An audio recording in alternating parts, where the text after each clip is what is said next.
Good evening, everybody. We are here with an extraordinarily distinguished panel to debate a bill that's variously been described as a snooper's charter or a vital protection for our country against extremism, terrorism, and organised crime.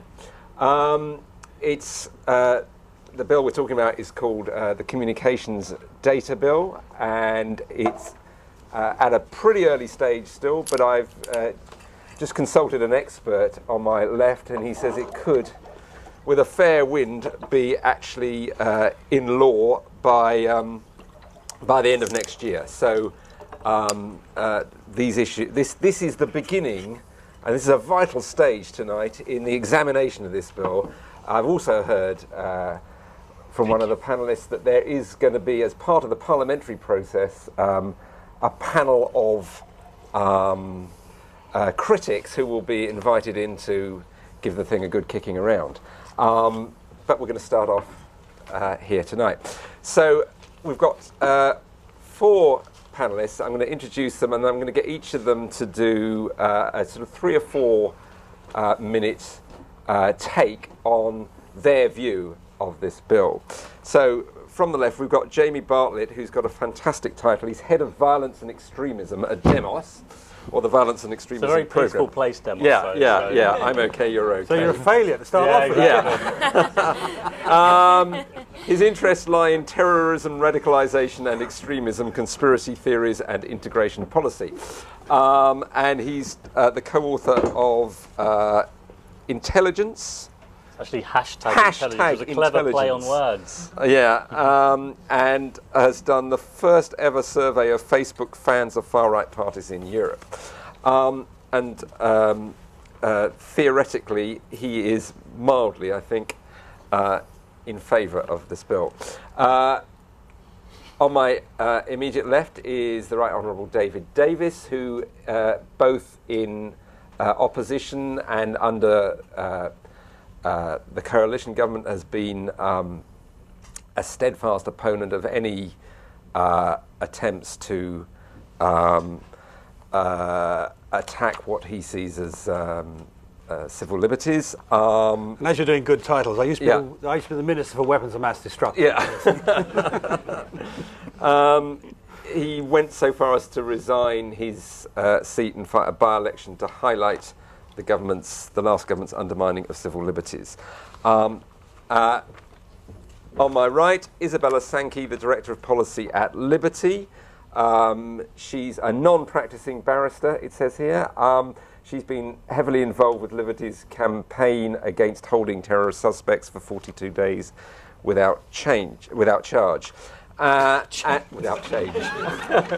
Yeah, holding them without change is a very bad idea. And last but not least, Professor Anthony Glees, Professor of Politics at the University of Buckingham, Director of the Centre for Security and Intelligence Studies, who's lectured on the history of British intelligence, on the Stasi, on Islamism, on terrorism and counter-terrorism. As I said, they're each going to have 3 or 4 minutes, then we'll have a panel discussion, and then I'm going to open it up to the floor. So, Anthony, why don't you start us off with your 3 or 4 minutes on this bill? Okay, thank you very much indeed. Thank you for inviting me, whoever did invite me. I'm not sure if it's Jamie or the Frontline Club, perhaps both of you. Thank you very much indeed. This is obviously an enormous subject, and there's a great deal to be said about it. What I would like to sort of put to you as my opening pitch is, first of all, my understanding that I'm probably the skunk at this particular picnic, and that my fellow panelists, more or less, will take the opposite view from mine, and I think probably a lot of you will take the opposite view from mine. But I do want to put my view to you. The first thing that I'd like to say is that what I believe this debate is really about is not about interception, the interception of communications. And I say that because we already tolerate the interception of communications. I don't think it's about liberty and freedom. in my view, there's a world of difference between what liberty means in an authoritarian or totalitarian regime and what liberty means in a multi-ethnic, mature, liberal, representative democracy that we have in the United Kingdom. What I think this debate is really about is trustfulness. If I were David Cameron here this evening, what would really worry me is not whether the bill is going to pass, not even whether David Davis over there is after my job or not using this bill. What would really worry me is that a very significant number of people in the United Kingdom don't trust this bill, and they don't trust the security and intelligence community, including the police, who want to have this bill. And I think that lack of trustfulness is the real problem here. The bill, I'm entirely comfortable with it. I have no problem with it. Indeed, I would want my money back if our security community did not attempt to extend onto the new media the things that already exist and that every sensible person in this country believes should exist, namely the interception of communications in order to fight serious crimes of different kinds. So I don't have a problem with this. We have secret agencies. I've studied them all my life. I've studied them in this country. I've studied them in the Third Reich. The first thing I ever wrote 40 years ago, ever got published, was about the Prussian police and its failure to stop the Nazis from taking over the Weimar Republic. So I had a long-standing interest in this. In the United Kingdom, we have good, in an ethical sense, but also in a tradecraft sense, we have good secret agencies. We have, on the whole, good police. We need to give them the tools to do the job that, on the whole, they do very well. And people, Liberty, Shami Chakrabarti, David Davis, I respect them because I believe strongly in free speech under the law, no question about that. But I think they're wrong. I think they're wrong, and I don't think public need to worry. And if I may say one final thing, Rory Cellan-Jones said, oh, you know, I'd studied the Stasi, and that's absolutely true. I speak to quite a number of people who somehow believe that we live in a surveillance society in the United Kingdom. If you add all our secret intelligence officers together, we've got about 12,000 in the United Kingdom.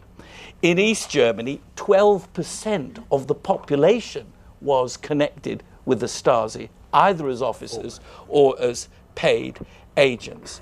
In the Third Reich, there was one Gestapo officer to every 5,000 Germans. In Stalin's Russia, there was one officer to every 6,000 Germans. In East Germany in 1989, a country that still has many fans in the United Kingdom, there was one Stasi member to every 595 citizens. And in the UK, there is one MI5 officer for every 17,105 citizens. So that's my pitch to you this evening. Thank you. Isabel. Thank you. Liberty's position on this draft bill is that it's rotten to the core and that it must not be allowed to pass. And that's not because we believe that the security services are bad, incompetent, and out to get us. It's not because we don't trust the present government or necessarily future governments. It's because this bill really goes to the heart of what kind of society we want to live in. And in Clause 1 of the draft bill, it proposes that the Secretary of State should be able to essentially access every type of record of communication that you have with somebody else in this country or indeed overseas. So that will be records of your phone calls, records of your text messages, records of your emails, and it also includes any web address that you might type into your favourite search engine. And just to be clear, that's not the content, that's the traffic. So much is made of this distinction between communications data on the one hand and the content, which is what you get through an interception on the other hand. Communications data is the record of communications, but there is something that isn't quite clear in the draft bill and hasn't been clear in previous government comments on this bill and hasn't been clear in previous government consultations on this bill. And that is that our understanding of how the technology would work to gather all of these records together and to begin processing them and assimilating them and keeping them in one place is that you would have to actually physically intercept all of these communications in order to get hold of the record. So this is something that there hasn't been consultation on so far. Our suspicion is that it's not something that the Home Office is wanting to flag up as this bill goes through Parliament. And of course that's something that we're going to probe more, and I think others should probe more as well. But even if that's not the case, even if this isn't about routine interception of all of our communications, it's still the case that communications data can tell you an awful lot about somebody. So just think about your activities today, who you called, when you called them, where you were when you called them, how long you spoke to them for, what internet searches you've done. If you put all of that together, you can build up a pretty intimate picture, and over time you can build up an incredibly intimate picture. Just think how easy it would be to blackmail somebody who's in public life because of certain websites they've been looking at or who they've been speaking to. Just think about how revealing this information can be. I'm sure the Prime Minister isn't awfully keen on having the communications data of all his contact with certain senior members of News International made public. But this is the... It's happened, isn't it? Well, this is not in total, not yet. This is the intimacy of the information that we're talking about. So I think there are real principled reasons why this shouldn't be allowed to pass. Should the government really have automatic access to the records of all of our communications in an open society, in a free society? I don't think so. And I think if other regimes around the world adopted these kind of proposals, we would be pretty quick to criticise them as well. Thank you. David, much the same or worse in any way, if anything. We start in the wrong place, we're going in the wrong direction, we've got the wrong aim. We start in the wrong place because this is modelled on RIPA, the Regulation of Investigatory Powers Act 2000, which already allows the police to collect this comms data, this communications data, who you call, when you call, where you call from, at the moment. And it does it without warrant. They do it on the basis of a senior officer in their own organisation, police, whatever. And what happens when you allow perfectly well-intentioned, and in that respect I agree with Professor Glees, perfectly well-intentioned agencies to have relatively unfettered access is demonstrated by what happens under RIPA now. Last year, for which we have the numbers, 550,000 applications for this comms data, of which something over 500,000 was from the police and intelligence agencies, some were from your local council and things like that. So that's what happens. Massive numbers of intrusive requests. And Bella's right. You know, it may not be content. They do have to have a warrant for content, but they tell an awful lot about you. A German MP called Matt Spitz actually asked for his data for 6 months because until the German court struck it down, the Germans used to do this as well for a short while. And he thought, well, 6 months you get a few hundred telephone numbers and so on. He got 35,000 data points of where he'd been in the previous 6 months because these things tell the companies where you are every 5 minutes.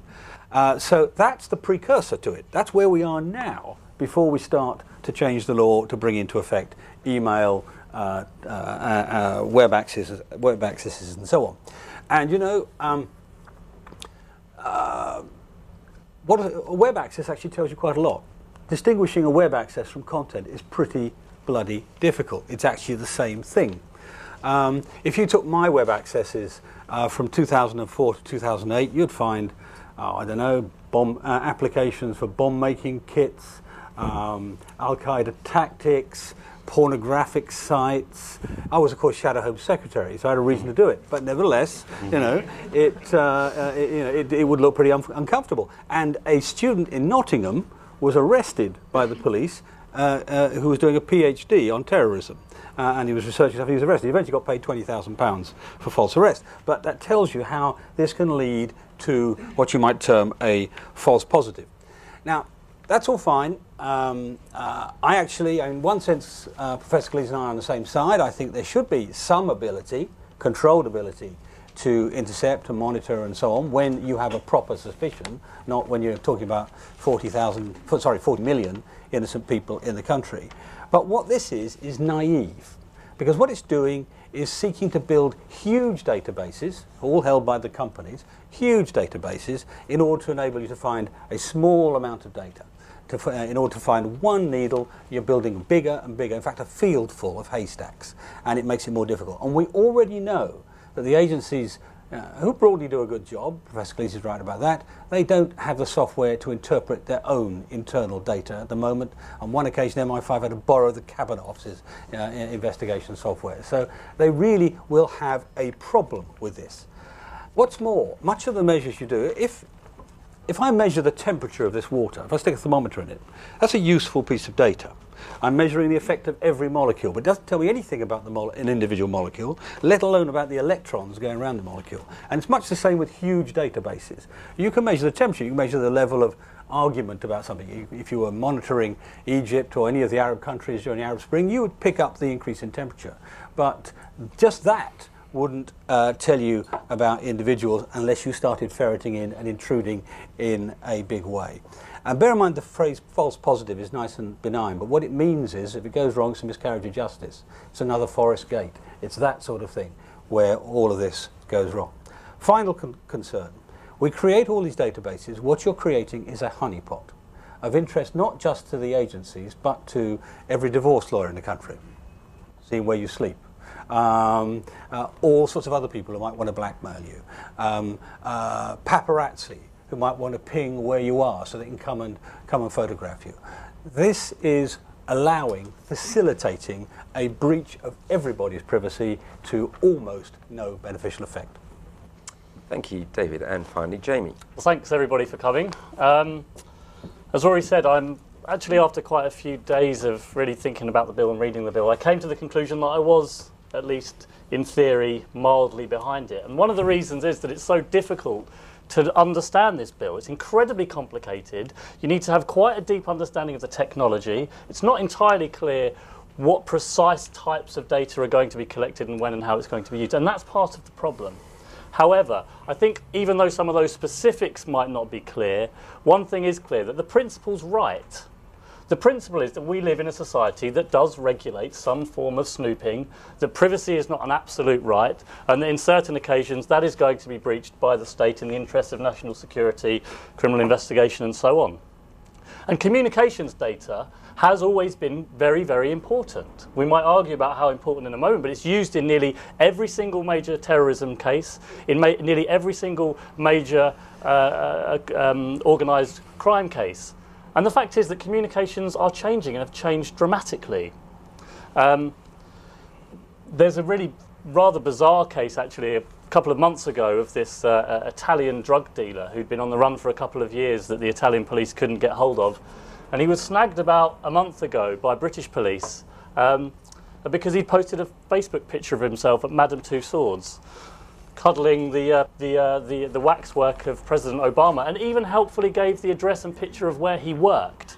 Now, actually, not all criminals are quite as stupid as that, but they are using Facebook and Twitter and all the modern forms of technology, of course, to organise, to arrange, and to coordinate. And it's ludicrous to think that the state shouldn't be able to keep up with the latest forms of technology, always being 2 years behind what Google and Facebook can already do and already know about us. And when that happens, you see what happened in the riots, which is police talking to each other on walkie-talkies while everybody's messaging through BlackBerry Messenger or through Twitter, and they're always at least 5 steps behind.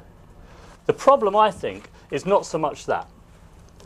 The Comms Bill is a bit of a red herring as far as I'm concerned, because I think the bigger problem is how we undertake security in a time when privacy is constantly changing, what we understand by privacy, not to mention how social media networks constantly change what our default privacy settings are, and the technology is developing so quickly.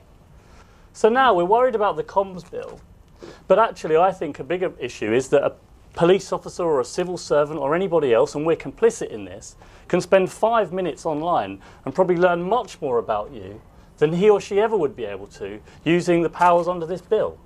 And I think they're the sorts of things that we need to start to regulate. How do you, under RIPA actually, how does RIPA need to change to be able to access Facebook and tweets? Is a tweet public? What if it's a tweet behind a privacy setting? What about if it's on a Facebook wall that you haven't joined? There's lots of really serious questions here that I don't think the bill actually begins to address. So I think that the bill itself, it needs to happen, something needs to happen, because without some kind of regulation over when and where and how our communications are intercepted in this new age, you know that the intelligence agencies and the police are going to do it anyway. So I'd much rather have a bill that's out there that sets it out, because ultimately it has to depend on the consent of us, expressed imperfectly as it is through Parliament. And that's what this bill is. It's a draft bill, it's going through scrutiny, and so I think I welcome that. Thank you very much. So we've got one firm supporter, one slightly kind of mixed supporter, and two opponents. David, if this bill is so wicked and so misguided, why is your party, your government, so keen on it? Well, partly because, my party, not quite my government, it's partly my government, your party is probably more keen on this than the other party. They're as bad as each other, truthfully. but they had a sort of saintly 6 months when they first got in, when they struck down ID cards and they got rid of various stop and search arrangements and so on. All of which was demonstrated, by the way, the advice that the previous government had been given by the security services was just otiose, was just wrong. Anyway, they are being advised principally by a gentleman called Charles Farr, but others as well, that they need this on the basis that was you're just hearing, that technology is changing, therefore we need to keep up. That's what they're being told. The difficulty, I think, is that if you are relatively inexperienced, I don't mean this in any rude way, but the new governments are always inexperienced. So you're a relatively inexperienced minister, and a very senior spook comes to you and sucks his teeth and says, if you don't give us this, minister, I don't think we can guarantee the safety of the British public. A tough, hard-bitten old so-and-so like Willie Whitelaw or someone would turn around and say, you can't guarantee the safety of the British public anyway, can you?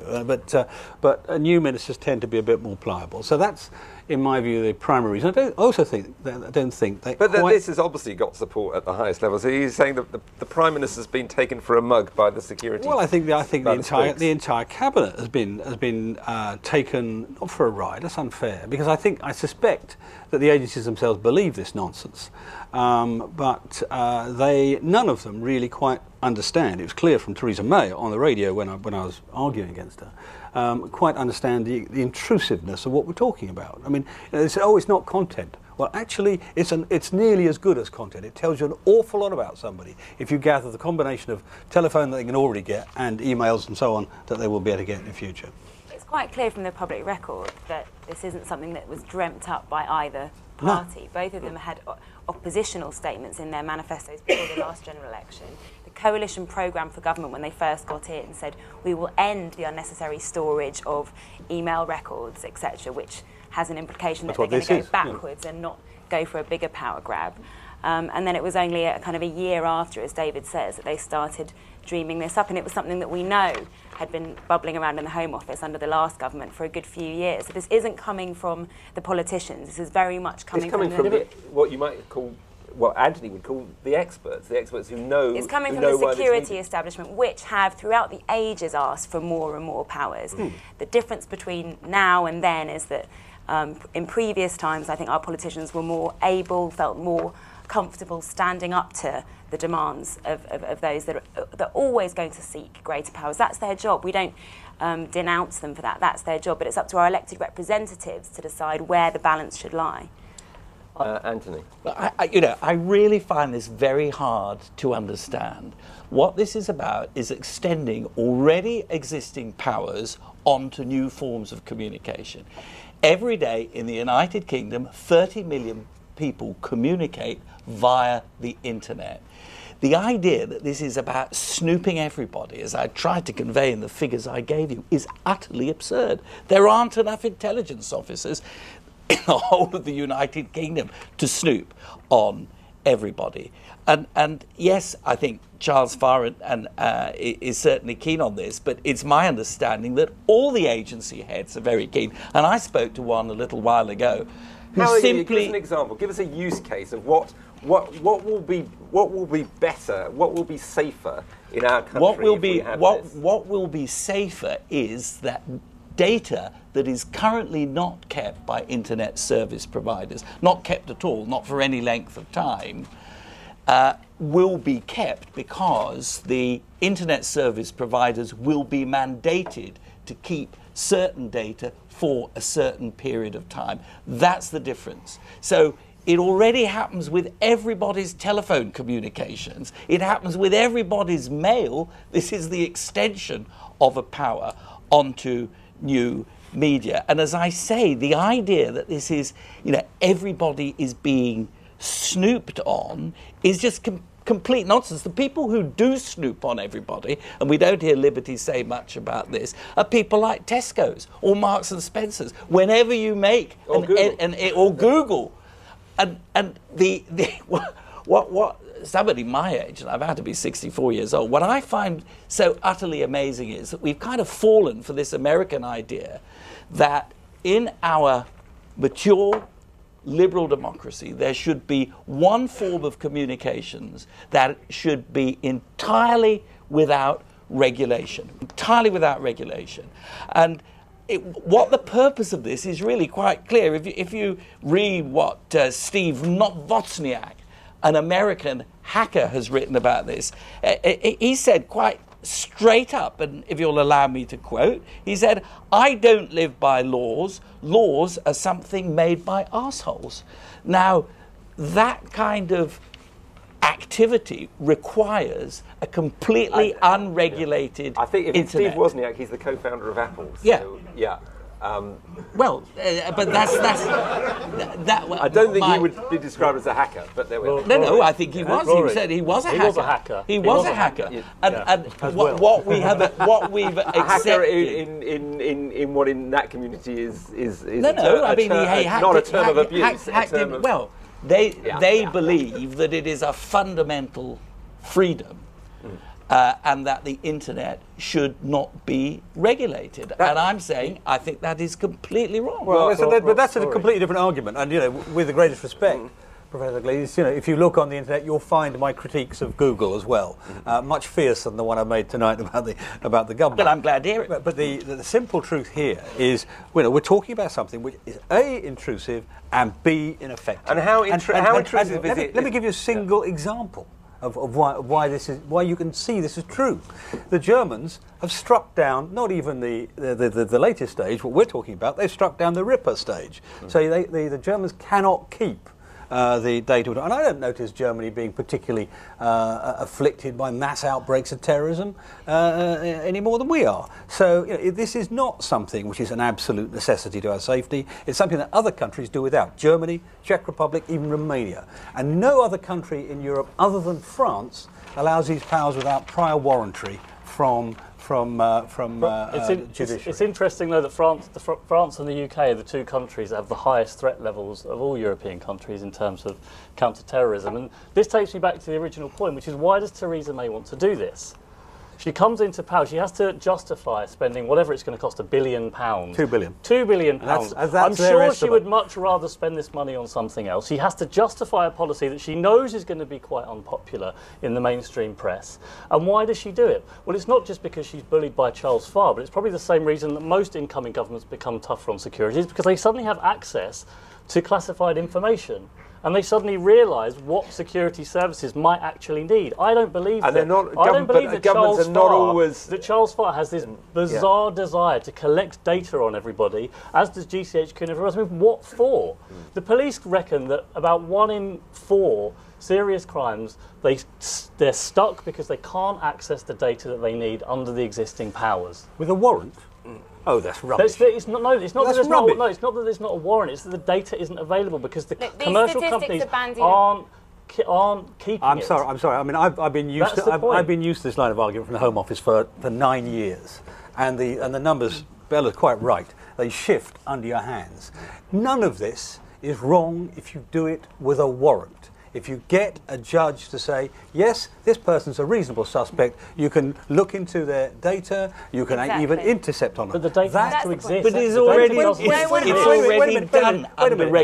already done at the moment under regulation. The reason there are 550,000 requests to access data is because each and every bit of data that you're after has to require a separate say-so from the those who are in charge of it. So we're not talking about 550,000 people being looked at. We're talking about 550,000 investigations of a far smaller number of people. And why could the explanation for what Theresa May is doing not be a very simple one? She's doing it because in government she understands the necessity for it, the same necessity that prompted previous Home Secretaries to want to do it, which at that time the Conservative Party was against. Why should it always be? As I say, this comes back to people's trust in government, trust in MPs. Why should the explanation be that this is some kind of sinister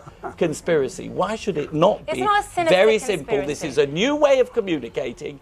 People should have, the police should have access. It's not about a new way of communicating. No one's saying that the internet should be a space that isn't regulated. The truth of the matter is that since the advent of the internet, the police and the security services have far more tools at their disposal where they can look at what people are up to, and they don't need any of these warrantary powers or any of these powers. But the data doesn't exist to do that. It's there on Twitter and it's there on Facebook, and they can look at it. So they've got an advantage already. We know that the police currently have powers and use those powers to look at your mobile phone bills, look at that data, and that data is kept. Do you think that's wrong? Do you think... Well, the current position, that position which has meant that certain service providers have been required to keep this information, has been on the statute book since 2009. It followed a European directive which was pushed through by Charles Clarke when we were President of the EU back in 2005, whereby not only did we decide to do this ourselves, but we tried to take the rest of Europe with us. Now, what's happened, most of which haven't gone, as David alluded to earlier, is that many countries across Europe who have a bit more imagination and understand what it means to set up a framework like this, which gives the government blanket surveillance powers, have decided that this is pretty unconstitutional. They either haven't implemented these laws, or if they have, the constitutional courts in those countries have struck the laws down.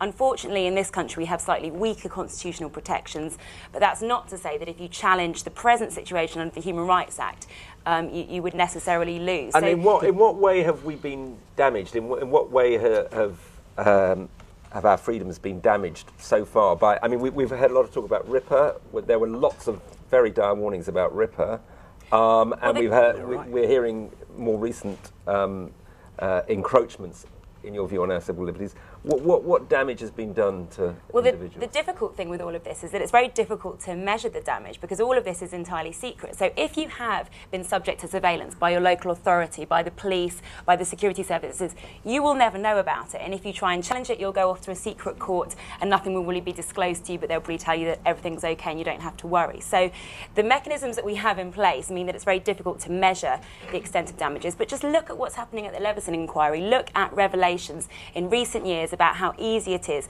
for the police, for journalists, for others to abuse this information that's held. And as David said earlier, when you create more and more honeypots of sensitive information, you're only inviting further abuses. Jamie, I think the term blanket surveillance is actually quite misleading, because authorities still only have access to the data, not with a judicial warrant, and I agree that's probably what I'd prefer to see, but by demonstrating, that it's proportional, it's necessary, and so on. Through, yes, it's a senior police officer, but they still have to demonstrate why they need the data, which is, you might argue, not quite enough, and I probably would agree with that. But it's not blanket surveillance. It's not government checking everything all the time and watching everything we do. It's different to that. It's making sure that that data is available if and when they need it. And the problem is, of course, we don't live in a world like Minority Report where we can predict beforehand exactly who's going to commit a crime. So the data needs to be available retrospectively to check. But my bigger worry is actually that without a law, without some kind of guidance on these new forms of communication, you are going to have abuses of power. You are going to have police officers going into Facebook and just joining groups and watching everything that we do, because it's very hard, it's very impossible to detect. The thing that you're No, but what I'm saying is that's what I'm saying is that is what needs to be regulated. You seem to be saying better a bad bill than no bill. Yeah. Well, I think we need a bill. Well, I think we need a bill on this, but I think that we need a much bigger bill about reforming RIPA, about the whole way that we monitor and manage social media. But I want to challenge the idea that this works at all anyway, because I mean, 7/7. Anthony will know this. The 7/7 terrorists under the. We're talking about phones and RIPA for a second, but it gives a good example. Use throwaway phones, so they could be found after the event what they'd done. Quite right. Look back on that, but it was after the event. They couldn't be identified beforehand. Now that's an analogue for what you can do here. You go to an internet cafe. You use you just pick off and create your own Hotmail account straight away. You use a proxy server if you like. You use a throwaway phone and do it that way. All those things are ways around this. The people who are going to be caught by this are the innocent and the incompetent. The capable are going to be the capable. But excuse me, can I just? You said this time and time again, David Davis. Yeah, he's right. The innocent and the incompetent. Leave the incompetent to one side. Why should the innocent be caught? It's absurd. This is about, as you yourself said, it's about the people who terrorist bombers. It's about paedophiles. It's about people who try and take your money off you in the internet. It's not about incompetent people or innocent people. The idea that there's a general trawl. No, it isn't. It is not. There are not enough intelligence officers in the world to go after 30 million communications. That's why they'll start using software. Could I just make two other points? Because David Davis said two other things, and I must correct myself. Because data is important. I ascribe quite wrongly to Steve Wozniak the quote that actually came from George Hotz. It was George Hotz who so if you've tweeted it, call it back. That I would like to do. But David Davis, lawyers are already on your David, they'll have your phone records. David, they've got those already. David Davis talked about this student from Nottingham University, who he said was paid 20,000 quid for downloading a study. That is not the reason he was caught. He was caught because he downloaded the study and gave it to somebody who was not a student to photocopy it on a university photocopier, and we've all done it. The person who was copying it left the original on the copying plate. Now, I'm not saying this man was a terrorist, and indeed he got money. He was entirely innocent. He was detained for 6 days without charge. That's why he got £20,000 for it. Yes, but the point that I'm trying to make is... And the innocent aren't going to be targeted. No, the innocent aren't going to be scooped No, but what up he in was this. doing... I haven't. What he was doing merited further investigation. Downloading something from the US government website. No, it wasn't the downloading. That was not the problem. It was leaving a report. And liberty. No, it wasn't. It was duplicating a terrorist manual for people who weren't students. Now, the audience may think that's a minor point, but from the point of view of the university authorities, it made sense for them to investigate that. And that's the sort of rhetoric you get from Liberty and David Davis all the time. They cut corners to make you think we live in some vast surveillance state where it's all right for somebody like Julian Assange to publish whatever he wants, sensitive secrets that don't actually and didn't damage the United States, but did damage the allies of the United States and undoubtedly put people's lives in danger. That's okay. But when our own secret agencies want to mine this data, that means, the police, and even Jamie, sort of kind of on the same side, he says, how terrible the police can visit Facebook. Well, if you don't want people to see a photograph of yourself in your jockey knickers, as Chris Bryant, Labour MP, did, don't put it on Facebook. Isabella, there's obviously a balance to be struck. On the one hand, between combating terrorism, and on the other hand, in protecting our civil liberties. isn't there a danger that you and your organisation, that lobby, is completely on one end of that spectrum? You see, you see no possibility. We of take counter-terrorism incredibly seriously. That's why we have absolutely no issue with targeted surveillance when you have individual suspicion of people.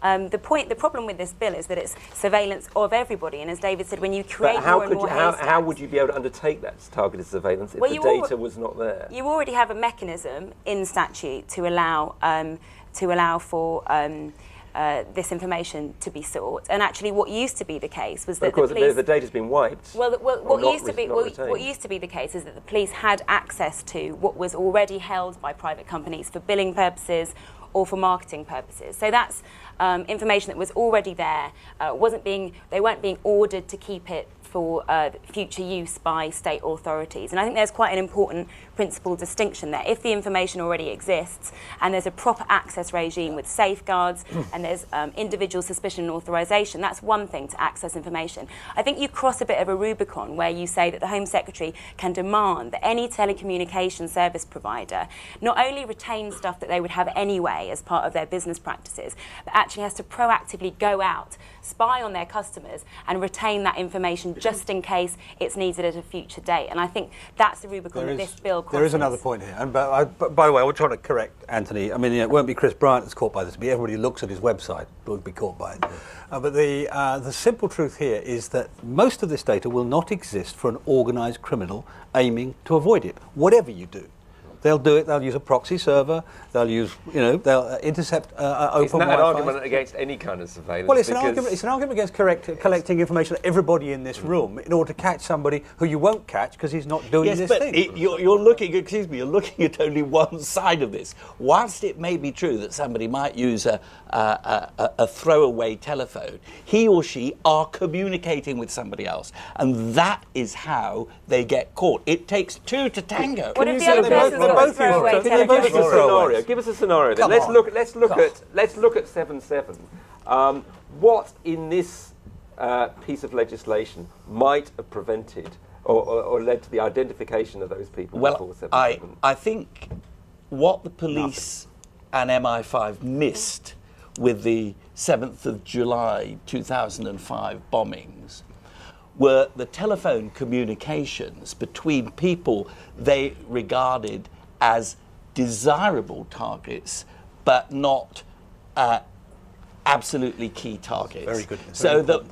So that they knew there were communications that looked like a group of people communicating, but because some of the people with whom these communications were being made were not on the essential list that MI5 had, they did not realise that a bomb plot was underway.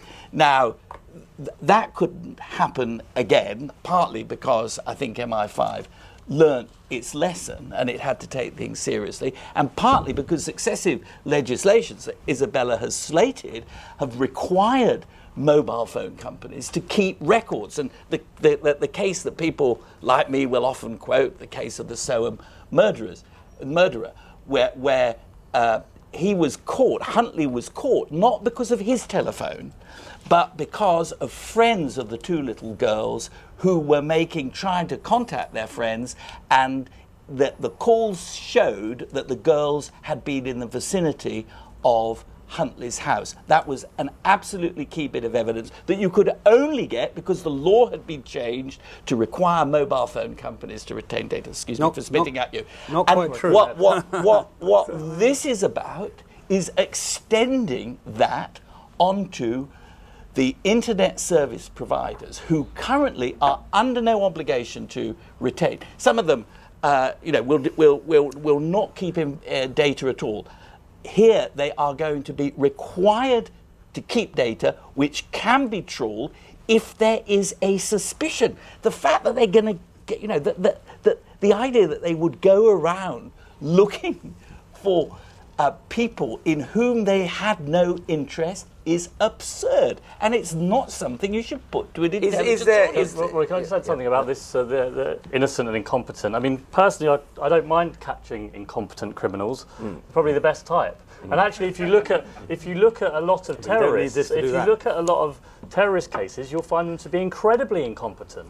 They talk about suspecting they might be being monitored by the police, and then they just carry on saying it anyway. So actually, there is a real case that even those that are incompetent are capable of incredibly serious crimes, and it's worth making sure that we don't cast them aside. But there's another point here, and this is the problem, about the ease with which this is actually going to work. Because David Davis is right that this is incredibly technical, and there are ways of getting around, obviously through proxy servers or using the dark web, where you can avoid detection. But I think the problem is obviously communicating with the person at the other end. Well, let me finish. Do it with both ends. There are two things. I mean, firstly, you're right, and that was what I was going to say. You can still the existence of a communication to help you build up a network, a picture of a network, is still going to remain even if you're using a proxy server or an internet cafe or whatever else. And the second thing, but this is a bigger problem, which is I suspect that GCHQ and MI5 have thought that people might try and get around this. It is pretty obvious. The problem is they can't explain clearly how they would deal with that, because they probably are able to in many ways, but they can't explain it because then they won't be able to do it because we'll know how they're doing it. So should we just write blank checks? But that's the whole problem. Then? But that's the whole problem. But then you have to recognise that you might need to sometimes accept legislation where you can't see exactly what's happening, but you accept that there's going to be some kind of external oversight, which makes there's sure a very simple answer. You make a really important point, Jamie, and it comes right back to the first thing I said. I think what this is really about is the public's lack of trust in MPs, in government, and also in security agencies, which everybody here think are actually doing a rather good job. And the reason that there is that lack of trust is, if I may say so, because we have an Intelligence and Security Committee at the moment that is not worth the name and not worth the money it is getting. Under its current chairman, Sir Malcolm Rifkin, and I've said this to him many times, he is remarkable in this debate by his complete absence from it. He is the person, his position is the position that ought to be able to reassure the public that maybe he's not that keen on it. Well, David, have you got any intelligence on this? Then he ought to resign. But we do have a system, because everybody says, there's nobody here that actually thinks MI5 are a Gestapo. Nobody thinks that. So what this is really about is a lack of trust. And the person who should be instilling that trust should be Malcolm Rifkin and the Intelligence and Security Committee generally. In the United States of America, that would be a committee with real clout. At the moment, it's the Prime Minister's Can we answer some of these points? Yeah. I mean, first off, and he's unlucky because I'm probably the only person in the world who's read both the Bichard report and the entire, which is the report on the Soham killing, by the way. My local police force were the biggest, the ones who made the biggest mistakes, which is why I'm acutely aware of it. And he's simply wrong in his description of this being necessary for that. But let me come to the more important point about MI5 and its handling of large quantities of data. And anybody who's really interested in this, I suggest you read the 7/7 inquest report. Because although the Lady Justice Hallett was very, very kindly to the intelligence agencies and deliberately set out not to undermine them, and it's quite apparent from the language she uses, she makes it also very clear that they were incapable of handling even the amount of data they had at that time. Anthony is right. They had a circle of about 2,000 suspects. They couldn't handle all of those. They cut it down to a very much smaller group, in which, of course, the 7/7 killers were not members. They were outside it. And this is a problem you're going to have every time you do this sort of thing, creating multiple haystacks of data. This is precisely the problem. You have vast numbers of false positives, vast numbers of suspects. You have to filter them down. But we get better at handling data, don't we? Have they?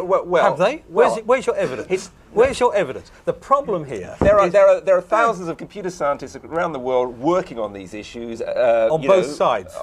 Exactly. So but are you therefore saying that we should give up on it, basically? No, I'm not saying that at all. Nobody has said that. Nobody today, Rory, has said that there shouldn't be any surveillance capability. The question is aiming narrowly at the target, not sort of scattergun everybody. You aim narrowly at the target. This is what I wanted to focus in on, because we need to open it up to questions. What I want to know from each of you is, in this piece of, is this piece of legislation fatally flawed, or can you see a way of making it useful? I mean, we'll come to Anthony. We know he thinks it's useful. He thinks it's wonderful. And do you predict that it will actually come to pass as well? I think it probably won't pass in its current form. I think it should change to have greater judicial oversight when warrants are issued for access to this data, and that's probably a problem with RIPA rather than just this bill.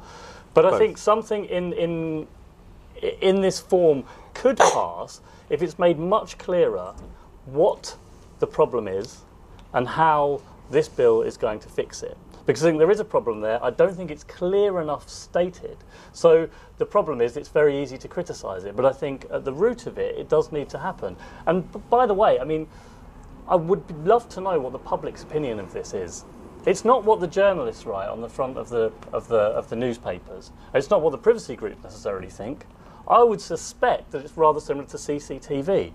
Well, actually, large proportions of the public are probably in favour of this, if it can be explained clearly that this bill is going to help to fight organised crime, terrorism and other types of criminal activity. So, David, well, just chuck it away. Is there anything to reform? Let me first respond to the last point about the public's view. When this was sort of first highlighted, 4 days, 137,000 people signed up to the online petition against it. 137,000 in 4 days. That's pretty unusual. That's faster than almost anything else. Now, part of the reason for that is because it's the online community who are most concerned about it. But the truth of the matter is that's a very big community these days. I think that's the point. It's the online community most concerned about, and Joe Public probably is. Well, Joe Public and the online community are nearly an identity these days. I mean, you're going to have the motivated ones that sign petitions. I don't think they are online. But there is no online petition that's been that fast so far. So I think the first thing to say is that this will almost certainly get somewhat squashed by the public opposition to it. The government already is doing a draft bill, not because they wanted to do a draft bill. This was a bill 4 weeks ago. It's a draft bill because of the initial reaction to it. So that's the first success, if you like, in dealing with it. In terms of the outcome, if there is an outcome, and although on the current timetable you're right, it's a Christmas year hence, not Christmas this year. If there is an outcome, the outcome will have to be, and I mean will have to be, a fully upfront warranted, including RIPA. So in other words, Mr. Charles Farr will actually find himself... Can you see yourself voting in favour of this in any form? If it fixed RIPA, I might, but it would have to be a pretty good fix, because there are other things to fix as well. So that's the first thing. It's got to actually fix RIPA, which means warrants. It means no more me at one desk putting in the proposal and him at the next desk. And I'm not kidding. This is precisely what happens, physically what happens. The guy at the next desk approves my approval, my application. So that's the first thing that's got to stop. And it's stop for phones, stop for all of this. The second thing that you've got to deal with, and I don't know the answer to this, is how you stop this honeypot effect.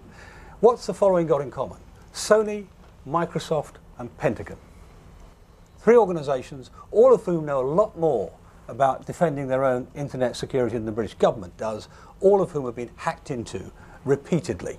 Sony most recently by Lulzsec and so on.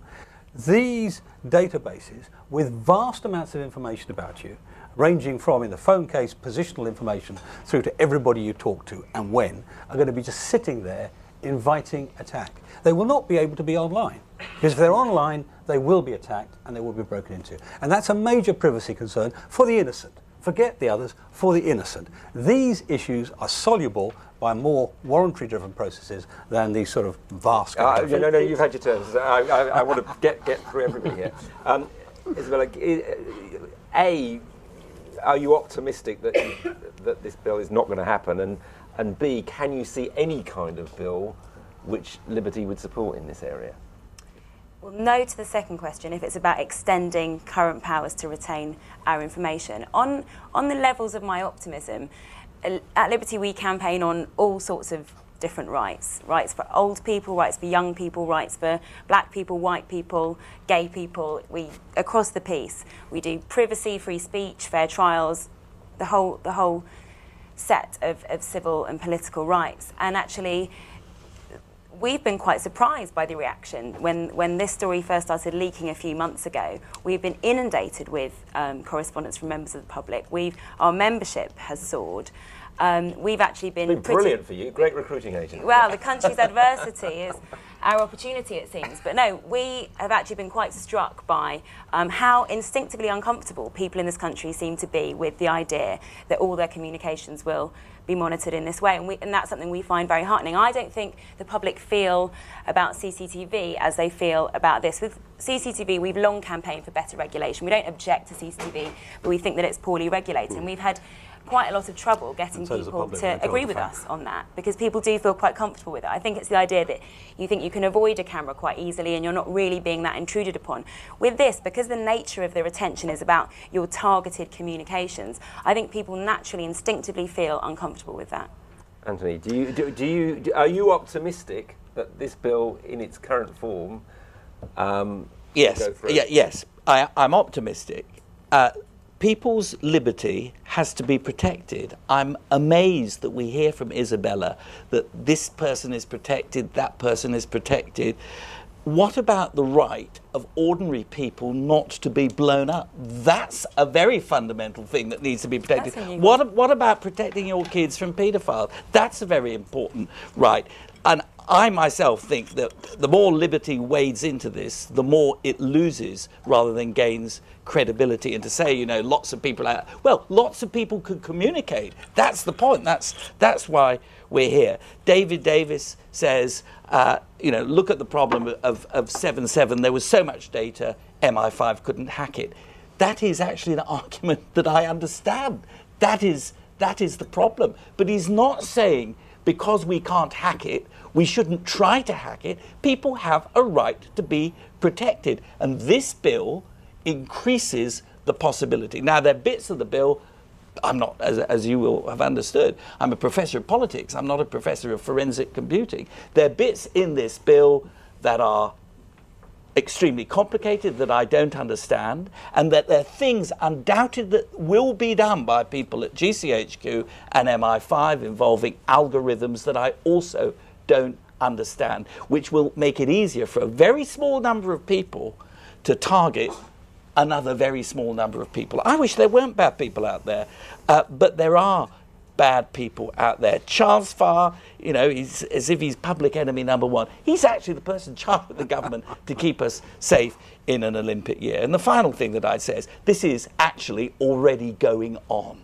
What this bill does is put on a legal and accountable footing intelligence activity that I think is probably underway already. And if you just look at the speech that the Director General of the Security Service made last night, we're not doing a bad job.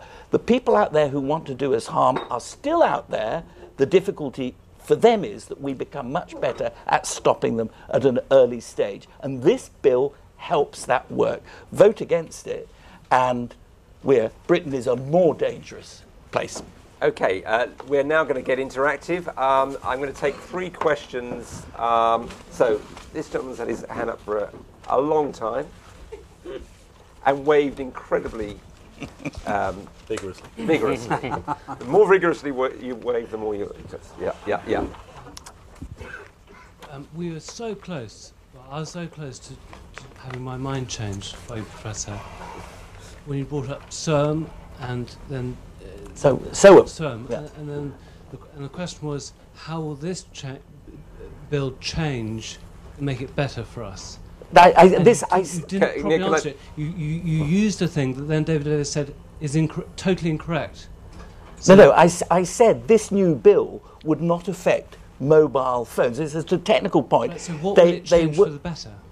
What will change for the better is that the work that was done to get hold of the murderers of those 2 little girls in Soham was made possible by a previous amendment to the communications bill. This new bill is about the 30 million internet communications made each day. Okay. That's retrospective. That's not retrospective. It wouldn't stop term. It just makes it easier to prosecute. No, Soam was about telephones. This is about the internet. Soam was sold by Live Track. I mean, basically, they found out where the phone was, and that's done under warranty anyway. So you have a cell site analysis. The Vodafone or whoever it is tells the police where the phone is. That's how it works. It's used in kidnap cases all the time. In a kidnap, if you're the kidnapper and I'm the kidnappee, and they see our phones in the same place, it's almost a conviction straight away. And it's done under warranty, and it's perfectly sensible. It's the right way to go. And that does involve retaining some data. Well, only for a month or so. That's because it's operational. It's what they do anyway. Right. Sorry, what I wanted to ask, I think we need to look at the argument a bit forward. I think we look at the riots recently. There was activity on BlackBerry and Twitter feeds as well, which made people follow. I think we talk about to what extent we accept the bill. We should look at Jamie's report, and I think he proposed some really interesting questions. What realms and to what extent should the government be able to look at these social media functions and be able to look at that security realms? And it'll be great to hear what the panel thinks, because Twitter, as a privacy policy, counts as public anyway, so technically we're all able to see it. But then, to a certain extent, BlackBerry messages in groups, they're able to facilitate criminal activity. I just think it's more about the realms as to how we do it, rather than looking at social media and just saying we shouldn't do it. I think it's what technicalities and specific We'll hold that areas thought, we should look and at. we'll take another couple. Professor Glees, you seem to be arguing that we should trust our government because they're not Nazis, which I agree is a good thing. We should be pleased about that, but actually public trust in our institution is not very high. We didn't trust, I'm not sure that everybody trusts this government, nor the last, and why should we trust the next government, or the one after that, or the one after that? And I'm going to take one more, and then we'll... this gentleman right at the back. Yeah, my question is just, would the £2 billion not be better spent on the prevent agenda, actually preventing counter-radicalisation, than on just pursue, which is what this is, basically? Let's start with that one. No, I think no money should be spent on the prevent agenda, because the prevent agenda is an attempt to, understandably, it sounds rather nice, makes intuitive sense, let's spend money preventing terrorism before it happens. The past 5 years have shown how impossibly difficult that actually is. You end up targeting communities that are completely innocent, that feel really pissed off that they've been decided from up on high that they are deemed worthy of some prevent money. Other groups then start getting angry because they're not getting a piece of the pie either. And the whole thing, I think, has probably made matters worse. I think money should be spent on broader community cohesion things. I think it should be spent on teaching people to speak English so they can access the labour market, things that apply to everybody, but not on things like prevent. I think that actually that's probably quite a bad thing to happen, and I would say scrap the whole of prevent. So, Anthony, both that, wouldn't the money be better spent elsewhere, and why should we trust the government? Why aren't you being excessively trusting? That's a very good question, and therefore I'll leave it to last, if I may. The point about prevent, again, I don't agree 100% with what Jamie says. Yes, there have been bad mistakes made in prevent. Government money has gone to the wrong people. It has gone to people For those who of you believe who don't know much about prevent, what is prevent? To put it in a nutshell, what MI5 and the counter-terrorist police do is act as a firefighting force. If they get wind of a plot, they'll go in. But there is also a fire prevention capability that is not exercised by MI5 at all, and that's dealt with by prevent. And the idea behind prevent was that if you encouraged Muslim communities in this country to think positively about being British, you would reduce the opportunities for radicalisation. And that was not a bad idea. However, a lot of money was given to some fairly peculiar organisations and people. And in my view, the government, and Lord Carlisle agrees with this view, was right to stop that. But basically, yes, I think it's very important that we should go after terrorists with all the means at our disposal. But if we can stop people from becoming terrorists in the first place, that is obviously there are limited resources. The point that Sam was making wasn't key. that a better place. Right. Anyway, Okay. So that now the point about trust them. Trusting a government. I think this is it's a really important thing. People like me have been amazed at the extent to which the British public have demonstrated sort of huge affection for the Queen in this particular year, and I think we've asked ourselves why have people been going there hundreds of thousands to see the Queen? And I think one reason is that in the Queen they see somebody, whether rightly or wrongly, they see an institution which they can trust. And I think when they look at MPs and they look at Parliament, the expenses scandal and various other things have undermined trustfulness in Parliament. And I think that is the problem. I'm not saying you should trust the security service just because it isn't the Gestapo, but actually that's quite an important point too, because we give these people powers that, in a sense, could turn them into a secret police. How do you restore trust? How do you restore somebody's reputation? That's a really difficult problem, and I'd be a complete twit to come here this evening and say I've got an answer. One suggestion, as I say, is to get proper oversight up and running. Intelligence services need to be accountable. They need to do their work in secret, but they need to be accountable. But again, David Davis, when Ken Clarke suggests a way, when Ken Clarke suggests a way of making our secret agencies more accountable by getting them to give evidence before a judge, admittedly in secret, but evidence before a judge, they say, no, we don't want this, without understanding that the way the law is at the moment, if a spook does not want to give any evidence, they cannot be obliged to do so. So it was a step in favour of accountability. Sorry, I'm going on too long. But that's my point. My point is trustfulness through accountability. You're going to destroy trust in academics in a minute, Anthony, if you carry on like this. Just a point more in reaction to some of that, which is we've talked about how we've lost faith in lots of institutions. We're not anti-politics at Liberty. We think that it's bad that people don't have enough faith in politics, etc., and that's something that should be encouraged. But it goes back to a point I made at the beginning. This isn't personal. This isn't about particular MPs. It's not about who the Prime Minister is. It's not about particular individuals. I don't think that it is the reason why this bill shouldn't be allowed to pass. It's because it sets up a particular kind of machinery, which in an open society I don't think we should accept. It goes in the opposite direction of what any other free society is after.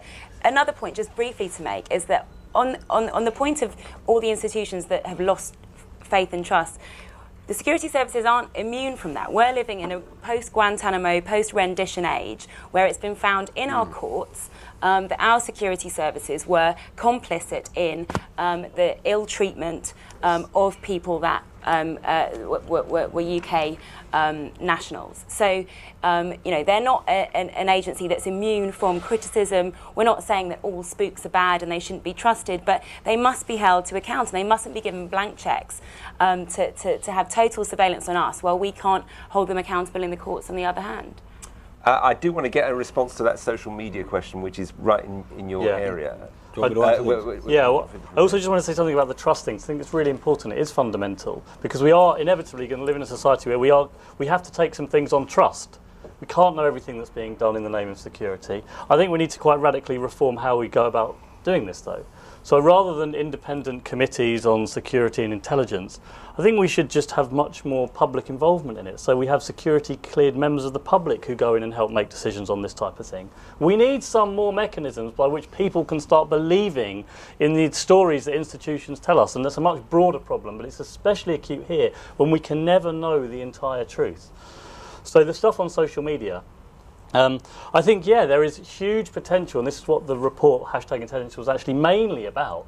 Huge potential with all the algorithms that are now available and the software that allows you to data scrape things and learn things about people and profiles and networks that commercial companies are doing routinely. There's huge potential for that to be done by the police and other agencies to genuinely contribute to public safety. in a way that's non-intrusive, in a way that doesn't puncture our privacy wishes. So the London riots is a really good one. It wouldn't have, monitoring Twitter back then, and there was thousands, hundreds of thousands of tweets coming in from members of the public trying to tell the police where the rioters were and where they seemed to be going next. This wasn't about trying to access the rioters' tweets. It was trying to draw on what the public was trying to get across to the police. And the Metropolitan Police had no way of collecting that data, and they had no way of analysing that data and sorting some of the ludicrous rumours, like the army had been dispatched and there was a tiger running around Primrose Hill or whatever. Sorting that stuff from the facts. No, actually, it's really makes sense now that the police start doing some of this stuff. Some of the easy wins, really, where they can draw on the crowd intelligence to better manage. And they don't public need, safety. but they don't need this bill for that. No, they don't. No, they don't. But this is a different point. This is a different point. But I do think that's going to become increasingly part of policing in the future. And even that open source stuff will probably need to be regulated in some way, because you can sit down, as I said, you know, if you're going to be subjected to directed surveillance in the street, you need a superintendent to sign it off. Well, a police officer can make an enormous amount of a profile about you in 5 minutes on Google. It doesn't require anything whatsoever. Yes, both of those things are in the public domain. And you don't think the police officer should be allowed to I think they should be able to do that, but I think what the public is worried about is the idea of mass surveillance. Now, I think mass surveillance is wrong when you're talking about this bill, because I don't think that's what it is. But the potential for mass surveillance is very obvious, and I think the public, and I would prefer to be in a situation where at least there is some regulation, so the police and other agencies just don't feel like going through all of my profile, even if it is publicly available, and learning all this stuff about me. Can I answer the questions? Left me out of this list. Really Just as an option, yeah. Two things. Firstly, should it be spent elsewhere? Whether it should be on Prevent, I'm not so sure, because Jamie's right, Prevent hasn't been an unalloyed success. But we're talking about $2 billion on the government's estimate. Can anybody here remember the last time the government got a computer cost estimate right? We're probably talking something like 10 billion over the course of some years as they try and keep up with software changes. So it can almost certainly be spent somewhere else. Now, let me just do a little credential check here in terms of oversight of the communities. I used to be one of their biggest customers in the Foreign Office as Security Command and Minister. And after that, I was the Public Accounts Committee Chairman, which meant I sat as a security-cleared committee of one, looking at all their expenditure, from agents' accounts through to renting spy satellites, through to the building of MI5 and MI6 buildings, which was one of the few things where we actually published something. So I do not do this from the point of view of ignorance. Let's start from there. Secondly, why do we not trust these organisations, and I mean the security agencies in this respect? Because they have misled the public. I'll give you a single example. In the 90 days, 42 days and subsequent 28 days arguments, we were told these were absolutely necessary and had proven necessary.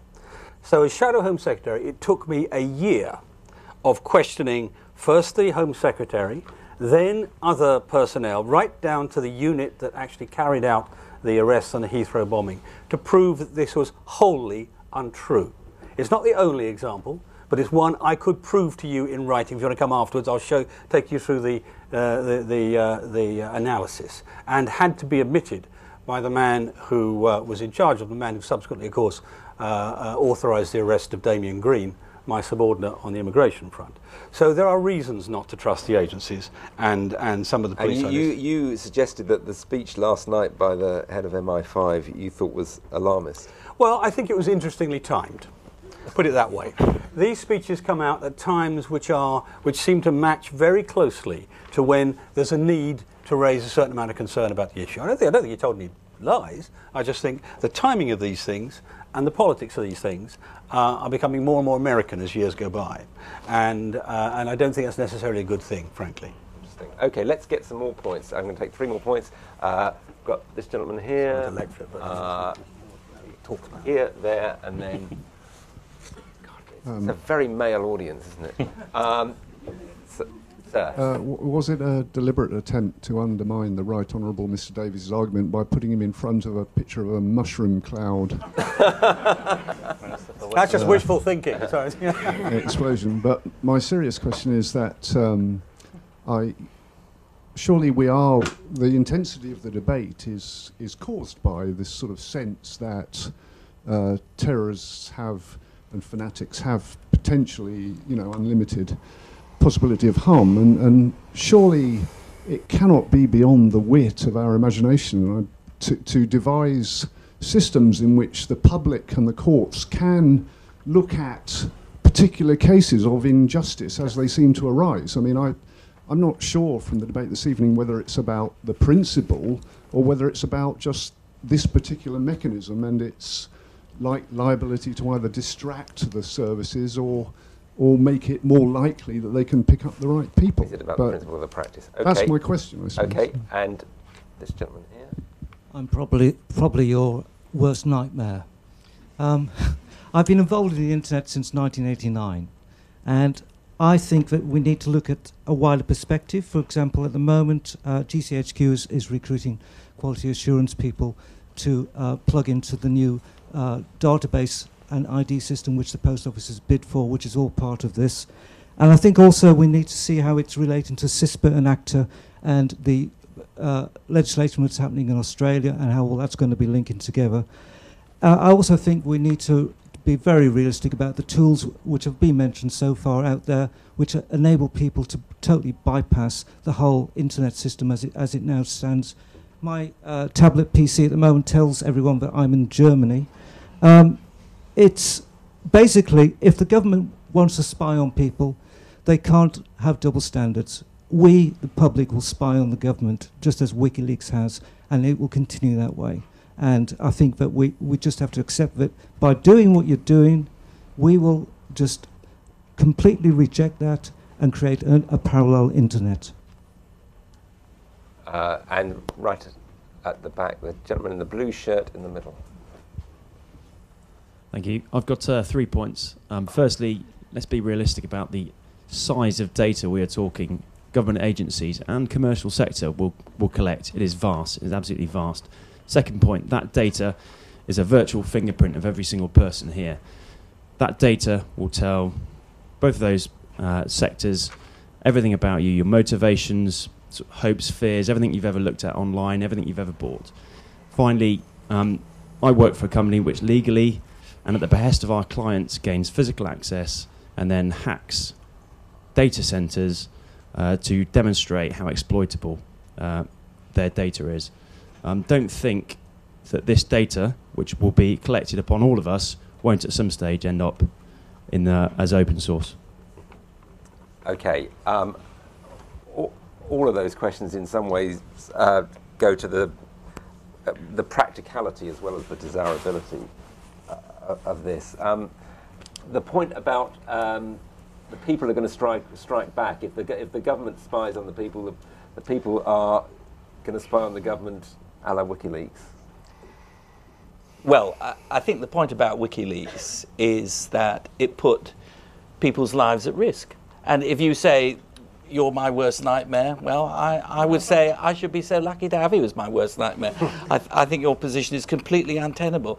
And you only need to think about the other things that go on the internet. It's very easy for the people who make money out of an unregulated internet to say there should be no regulation. And for people like you to sort of go off in a hissy fit and say, well, we're going to make another parallel internet, as if that would not also then be the subject of interest in terms of its data. But don't forget the people who have suffered as a result of an unregulated internet. And you may be in favour of that, but I'm not. And I say so quite openly. Liberty in a representative democracy such as our own relies on lawfulness. And if people want to break the law, then, in my view, they undermine, they subvert lawfulness in society. They don't cause it to prosper. And if you are of the Assange camp, bully for you. I think you're wrong. As far as the question of I'm going to cut you short. Oh right, okay, yeah, sure. I'm sorry, I thought that was no. Because David, this is an interesting point that this sort of feeds into a whole debate about the regulation of the internet, whether you can and should regulate the internet, whether there's a desire to do so. I've certainly seen in the last few weeks not just in this area, but in other areas like the debate about access to pornography, a kind of growing feeling of confidence, perhaps, in the government that, you know, maybe something can be done to regulate the internet, and that this is all part of that. I mean, we've got this move by your colleague Claire Perry to say that people should have to actually opt in if they want to have pornography delivered over the internet. Yeah, I don't object. I think that's a perfectly tenable argument, but I think bluntly it's more naivety than confidence in terms of controlling the internet. I mean, the truth of the matter is the government is always going to be, as you said earlier, years behind the technology, and indeed even the security agencies are going to be somewhat behind the technology. So there is a problem there, as somebody said. They can be bypassed and so on. The other point I think was made is this question of the vast virtual fingerprint open to all. That's another area where the government's being naive. It doesn't realise other people are going to be clever enough to hack in to get to that data that they think is their own. So there are real problems of practicality in governing this wild west of a zone. You know, I want to see some of it governed. I do have an objection to some of the ways Google and other major companies handle the metadata. I mean, as you probably all know, Google can more accurately predict flu epidemics than CDC in Atlanta. They can also predict pregnancy. I'm quite sure if they tried hard, they can predict adultery too. You know, now, at what point do you say that they should continue to have your data? My view is the answer to this at the end of the day is that you have property rights in your data, and you can control that. But that's a very sophisticated argument for another day. Yes, but I don't think governments will actually be able to maintain the controls they want to. And has Liberty got a stance generally on regulation of the internet?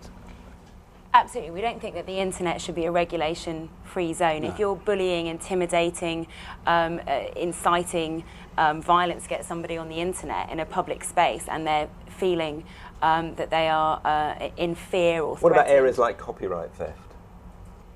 Well, there are intellectual property rights that govern that govern copyright. I think some of the measures that have been taken in recent years, for example, under the Digital Economy Act, to try and clamp down on copyright in such a blunt way that you're going to end up punishing innocent people as well as people that are infringing copyright aren't going to wash. And I think it's no surprise it hasn't yet been activated, that particular bill. But of course, when stuff is going on in the public sphere, as it so often does on the internet, there should be some regulation of it. We're not against the idea that the internet should be regulated. It's that, you know, tantamount to somebody standing in the street and abusing somebody and saying, well, that person So what piece of legislation have you supported that regulates the internet? Well, there's all sorts of criminal offences that can apply as much in the internet sphere as they do in the old-fashioned face-to-face sphere that have been translated into particular enactments to govern the internet. And we take absolutely no issue with that. I'd like to quickly pick up on the on the point raised by the gentleman in the white shirt, and I think you were really asking, you know, are the objections to this bill purely principle ones, or are they pragmatic, or are they both? And I think for us, they're very much both. The principle, the idea that you've got somebody recording all your communications and that person can hand it over to the government without any proper regulation, we think is wrong. You would find it pretty odd if a man in a dark coat came and followed you around all day and made records of who you were calling, when you were calling them, how long you were speaking to them for. That's a more graphic way of describing what essentially is being done here. And so I think the principle is wrong, but the practical arguments make, I think, this bill even more nightmarish. The fact that you can easily evade being captured under these regulations if you're a smart criminal and not an incompetent one. The fact that it's going to cost huge amounts of money, which is money that's not being spent on other crime detection and prevention measures, is a problem. And I think the practical points that were raised by the gentleman at the back about the ease with which this information will be hacked make the point beautifully. And so I think it's a dual objection. Just a quick point, which is about the world clash, because I think this is just the beginning of a much bigger clash between groups who think that everything should be free and open and available, and those who want to maintain institutions and control. And the problem is that sometimes the hacker community does have an unaccountable amount of power and control over all of us, because we all share too much data and we all can be hacked into relatively easily. That's the problem. I don't think it's such a honeypot, this data set, because I don't think people are so bothered about who you phoned and when. Sony's a honeypot because they've got all your credit card details. And I think in 20 years' time, when we have created, as Michael Gove says, a nation of coders, we're going to be in an even worse position, because we're going to have hundreds and thousands of people that might be very competent hackers, and we won't really have any idea about what to do with it. So that's a bit of a paradox. It's actually a bit of a looking yeah. into the next generation. I think it's more of a worry. Let's get 3 more Michael points. Gove's Nirvana. Yeah, we're. I've got a question there, there, and then right at the back. I just had a question for Jamie. Your example about an Italian criminal that was caught by British police, doesn't that show that we don't need this? Like, they can police quite effectively already? Might as well just quickly take that one now. No, it's just an example, really, of the ways you wouldn't have used this bill to get that data, but it's an example of the way that criminals use Facebook and all the modern tools of communication, often quite incompetently, to commit crimes. So he might have been a bit smarter, but we might have then been able to get evidence of the communications that he was making and his location on his phone to have found him more easily. Okay, and we've got lady at the back. So I just wanted to have the panel's opinion on at what point does this feed into the idea of policing by consent? Because a lot of people have made mention of no trust, no faith in the government, in the security services. And how do you feel that, are we at the point where we no longer police by consent? Okay, and I'll just take that one. It's a slightly related question, really, to Anthony and to Jamie. Trust has come up a lot, and oversight. Bearing in mind how much we trust our political classes, who do you think would do a better job to oversight and to provide proper oversight for a new regime? Okay, Anthony, policing by consent. Yes, I'll try and be brief. As everybody knows, get a professor start to talk easily, it's much harder to get him to shut up. Policing by consent, I think that's very, very important. The trouble is, how do you police people who want to break the law by consent? I mean, somewhere down the line, you've got to say, well, you can't simply police people by consent. And I think we saw that last year in the England riots. I think we had a very, very softly approach by the then Met Police Commissioner, and I think it was disgraceful. And I'm glad that we've got in Bernard Hogan House somebody who does believe in policing by consent, but also believes that police have a duty to maintain lawfulness. As far as the question of trust or oversight, I've really said what I think. I do believe strongly in representative democracy. I don't agree with what David Davis says on this issue. Almost ever. But he is a marvellous example of what an MP can do to gain admiration from all sides in the House of Commons. I can think of one or two former intelligence chiefs who would stick pins into a David Davis doll on a regular basis. But no, I believe in MPs. I want them to be better, and they should be encouraged to be better. And that's the way. As long as you need secret services, they must be accountable, but they must also be allowed to get on with their work in secret. Isabella. Policing by consent is incredibly important. I think we have a fantastic policing very ancient policing model in this country that's always been based on that principle, and it's, you know, we're police from the people, for the people, and I think it's really important that that trust and confidence is maintained. I think the problem with proposals like this is it really puts that trust to the test, and I think that's why it's so important that this is getting quite a lot of attention, because not all policing criminal justice measures, spooky measures, do, and I think it will be up to the people to make their voices heard and speak to their MPs and to ultimately decide whether this measure goes through. Jamie. Confidence in the police is as important as well. I think the public needs to have confidence that the police are using the most up-to-date technology and tools at their disposal to prevent public disorder and crime and all the rest of it. And I think in respect of who can be trusted, I don't think it's MPs sitting on committees anymore, because they're all part of the same group. I think members of the, like I said, security cleared members of the public going in and being part of oversight committees, or actually Liberty taking part, as happened before, in the policing of the demonstrations. But actually, sorry, we didn't take part in policing the demonstrations. You were there watching. We were legal observers of the police operation. You were there, yeah. You wasn't actually. Yeah. But those sorts of respected independent voices who then can go in and see some of the operational challenges that the police are facing, as well as the police hearing from your perspective. I'm just sitting here thinking of Bella with a truncheon. Want me to answer? Yeah. The policing by consent is very important, but it's not the same as soft policing.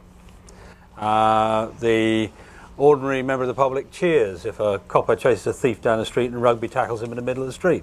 That's not soft policing, but it's policing by consent. And the problem with this is that people will not consent to this. They will feel it intrudes upon them, and they will want it rolled back, and then Anthony will be unhappy because we won't have any powers to deal with the people he quite rightly focuses on as the people who should be subject to our interest. Oversight. I mean, actually, interestingly, Anthony, I would probably agree on this, because I do think the ISC is not strong enough. Doesn't do a strong enough job, doesn't have enough investigatory powers. I don't think you can have members of the public, frankly, overseeing MI5 and juries. I mean, that's pretty important too. Yeah, but juries are not normally given information which is helpful to the enemies of the state. I mean, that's the problem here. That's the problem here. And oversight arrangements in other countries, oversight arrangements in America, for example, which are very much more open than they are here, can actually be quite harmful sometimes. So oversight's important.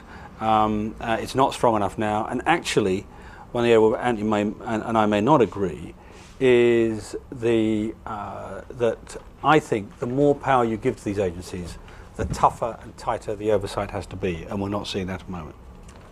And what would you say about the quality of the debate surrounding this? Is from your fellow MPs, what would has this so far been a bit of a failing of? Well, no. It's firstly, it's very early. Secondly, most MPs are not computer scientists, and they don't necessarily understand the detail of it. But this is an early part of the debate. It will get a lot better informed as the general debate. I mean, today's been a pretty well informed debate, but the general debate will get much better informed. That's the purpose of having a procedure which is a draft bill and goes through and it comes back again properly informed.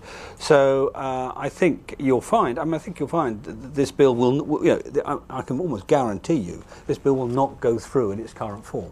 Absolutely guarantee you, because what the MPs will have is both what they hear in the House of Commons, but also a lot of reaction from their own constituents, and that's as it should be. The constituents will write to them, and some experts' constituents will write to them and say, don't do this because of this, don't do this because of this. And that's the other thing to remember. A lot of the people who are against this bill are the experts in this industry, and they will make sure that MPs are well informed. So it will be a strong debate, and it will get eventually the right conclusion. Well, we've overrun slightly. There's a good note on which to end. I'm sure Anthony will be making sure that the case is made strongly from his point of view. As David said, we've had an extremely well-informed panel and an even better informed audience. So thank you all to my four panellists and to you. Thank you very much. There you go.